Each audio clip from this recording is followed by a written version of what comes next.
नमस्कार मैत्रिणींनो, सोप्या घरगुती रेसिपीमध्ये तुमचे खूप मनापासून स्वागत। आज आपण करणार आहे बारीक रव्याची जिरा शंकरपाळी। त्यासाठी हा बारीक रवा मी 3 वाट्या घेतलेला आहे।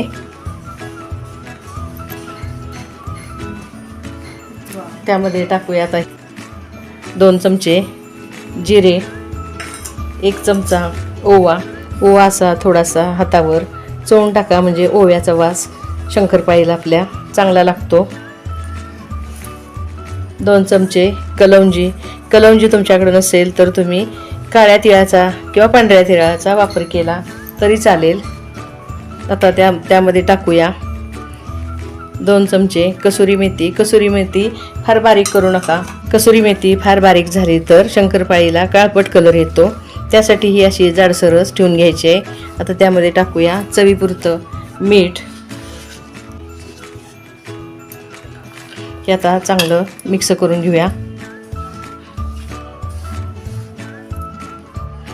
आता सगळे मसाले आपण या रव्यामध्ये चांगले मिक्स करून घेतल्यानंतर त्यामध्ये टाकणार आहे, ज्या वाटीनं आपण रवा मोजला त्याच वाटीनं हे कच्चं तेल पाव वाटी थोडं तेल टाकत सगळ्या रव्याला आता हे चांगलं चोळून घेऊया।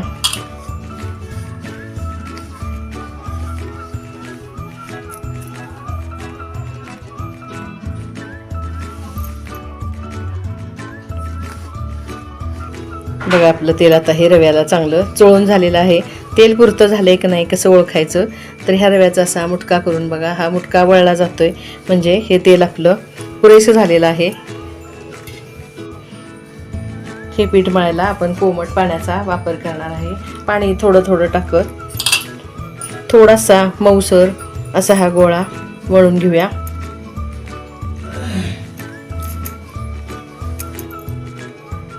असा आपला मऊसर गोळा मळून झालेला आहे। हे आता अर्ध्या तासासाठी आपण असंच झाकून ठेवायचं आहे। बघूया आता पीठ आपलं कसं मुरलंय ते। बघा हे पीठ कसं छान मुरून तयार झालेलं आहे। त्याला आणखी एकदा थोडासा तेलाचा हात लावून घेऊया आणि ह्या पिठाचे आपण चपातीच्या गोळ्याप्रमाणे लहान गोळे करून घ्यायचे आहेत।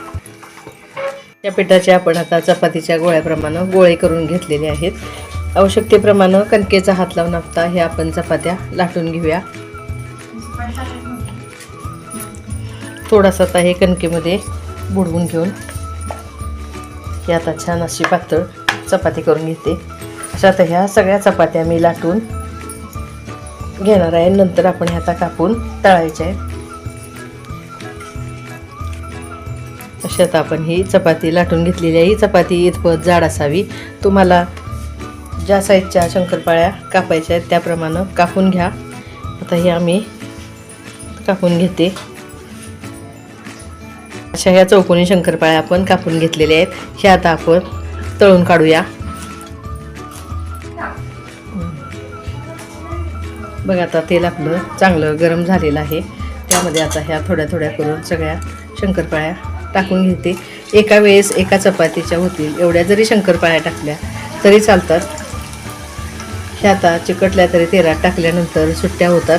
थोडंसं तळून झाल्यानंतर ह्या आपण अशा हलवून घ्यायच्या आहेत। तेलाचे बुडबुडे कमी होईपर्यंत चांगल्या कुरकुरीत तळून घेऊया। गॅसची फ्लेम आपण आता ही मिडियम केलेली आहे। मिडियम फ्लेमवर ह्या अशा सतत हलवून आपण ह्या चांगल्या खरपूस तळून घेऊया। बघा आता ह्या शंकरपाळ्या आपल्या तळून झालेल्या आहेत। त्या आता मी काढून घेते आणि अशा करून आपण सगळ्या शंकरपाळ्या तळून काढूया।